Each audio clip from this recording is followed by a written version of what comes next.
No one is so brave that he is not disturbed by something unexpected. Julius Caesar. Elise is an AP mage assassin and a loyal member of the Terran Republic.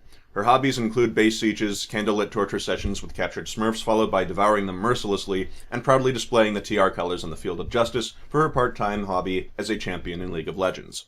Elise has a mix of abilities taken from many different characters. Let's start off with her passive, Spiderlings. You're probably wondering if they can be used as minions to help you when you're pushing a turret. They can. The turret will target Spiderlings over champions, and they can be used exactly like friendly minions. In fact, if you move closer to a turret from an angle and move a Spiderling in range before you yourself are also in range, the turret will prioritize all of your Spiderlings before turning to attack you. You start off with 2 Spiderlings for rank 1 of your ultimate and gain another every time you put a skill point in your ultimate, up to a max rank where you can have 5 Spiderlings. One thing to note, however, is that despite how much health they gain, turret shots seem to destroy them in one hit, even if the turret would only have taken off a portion of the Spiderling's health. An important thing to note about Spiderlings is that when they disappear when you switch into human form, they don't die like Malzahar Voidlings. They're put into a bank, basically, and even retain their health. If you watched the Riot Spotlight, you may have been given the impression that the Spiderlings vanish and die once you leave Spider form, and that you'll need to go farm up new ones. That isn't the case. You don't throw them away when you change into human form. You only need to recharge them if they are killed. Switching to human form only disables them until you return to Spider form. Even though you get to keep all of them, recharging them isn't difficult either. Every time one of your human form spells hits an enemy, you will gain a Spiderling charge. Only your human form abilities will do this, but you can only gain 1 charge per spell, so if you hit 4 enemies with an AoE, you'll still only gain 1 Spiderling charge. Spiderlings are also smart creeps. If you move into a bush, they'll move in also and stack on top of you. Spiderlings can also be used as meat shields and can block skill shot based abilities, which is very handy for when your feeding teammates aren't around to be meat shields for you. They will prioritize attacking a target that you are attacking, but won't cancel an attack cycle in order to switch faster. They will also auto-aggro onto nearby enemies regardless of you attacking them or not, with the exception of neutral creeps and being in a bush. You can upgrade your Spiderlings by putting points in your ultimate, but they will also scale as you level. They're most useful if your skill order focuses on your W first, which will boost their attack speed. We'll get back to that later. For now, let's move on to Q, Neurotoxin and Venomous Bite. As with all shared ability slots, putting a skill up in one will automatically upgrade the other. In human form, the Q is a Mundo Cleaver, trading some spammability, damage, and range for the privilege of not being a skill shot. Like Mundo's Cleaver, this ability is largely percentage-based. Neurotoxin does a flat amount of base damage, which is fairly low on its own, but this is added to a percentage, which is then added to another percentage based on bonus ability power. At 297 ability power, bonus AP will grant you about a 5% bonus, so that's about 2% per every 100 ability power. The spell's damage is identical to the Spider form Q, Venomous Bite, with the same cooldown and identical damage values.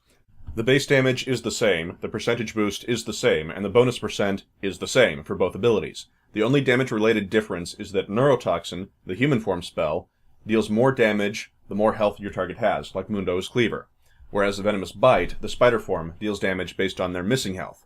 Closer to full health, Neurotoxin does more. Closer to dead, Bite does more. In terms of mana cost, Neurotoxin will cost a flat 60 mana at both rank 1 and rank 5. It's not a particularly expensive spell mana-wise, but it's also not super cheap.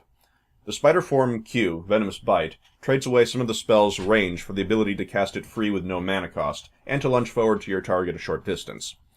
The spells have just under a 6-second cooldown at levels 1 and 5, and the percentage damage bonus remains the same for levels 1 and 5 also.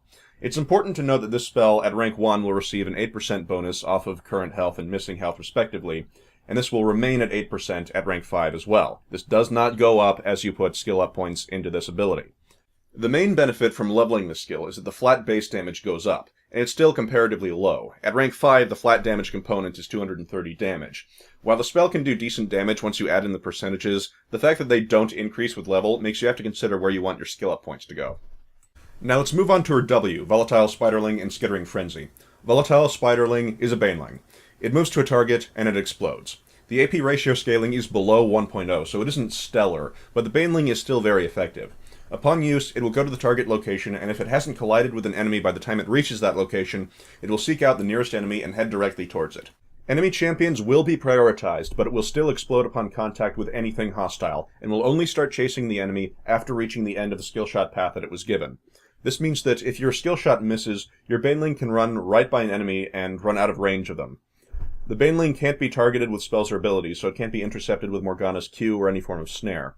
Due to its ability to run past and prioritize an enemy, you can use them like curveballs to get them behind a minion wave, and because they are untargetable, turrets will also not fire on them, so they can be thrown out under an enemy turret to hit someone that's recalling. Banelings will also grant vision of the nearby area, and will grant vision under the turret they were sent to, and will grant vision around corners and inside bushes. The Baneling costs 60 mana at level 1, but will eventually scale up to 100 mana at level 5. At ranks 1 through 5, its cooldown will sit at about 11.5 seconds. At level 1, the base damage is 75. At level 5, the base damage is 275.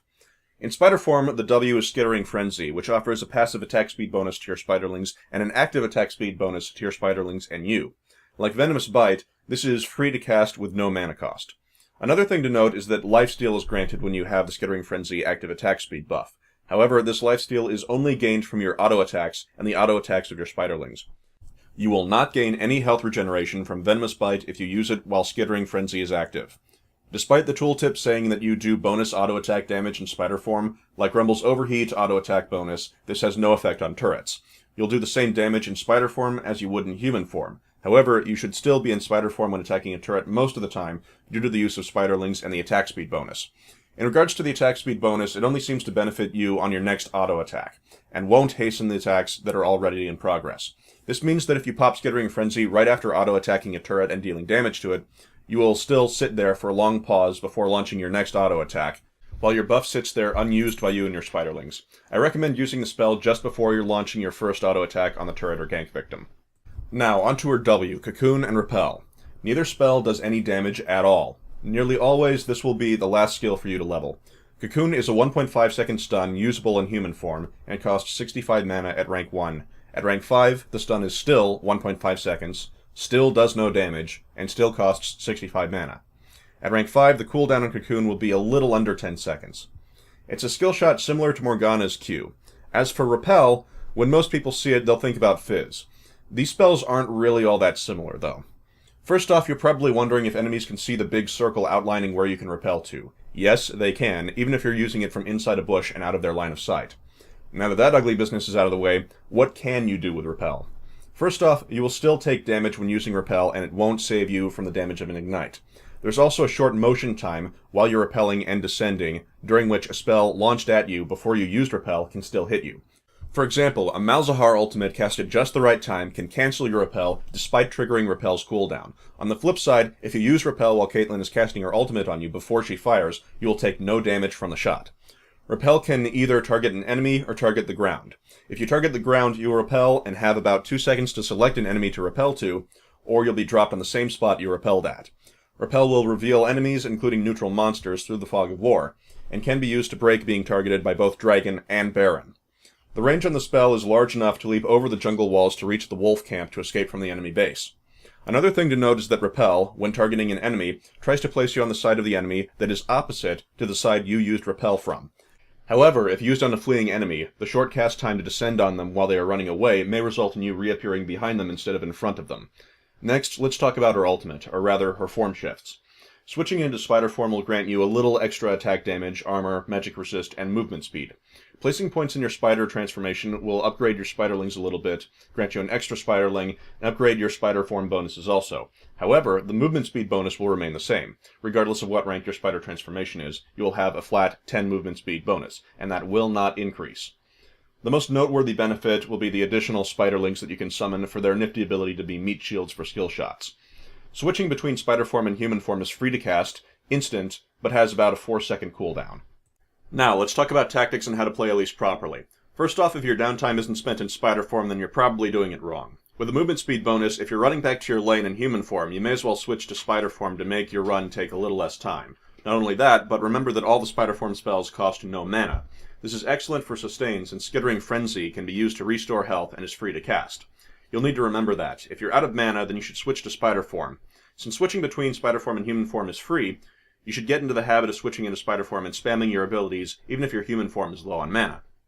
As for what skill order to get things in, Elise is a bit of an oddball. Depending on what you're fighting, it may be better to level your Q first or your W first. It depends. Since the Q is percentage-based, it'll be a bit more helpful against tanky opponents, but on the other hand, Skittering Frenzy offers the ability to do extra damage to turrets early on, and recover health without having to buy spell vamp items.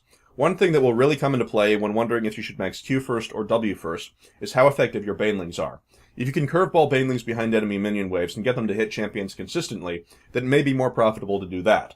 However, that form of harass will not always be effective, especially against a skilled enemy who knows how to block the baneling.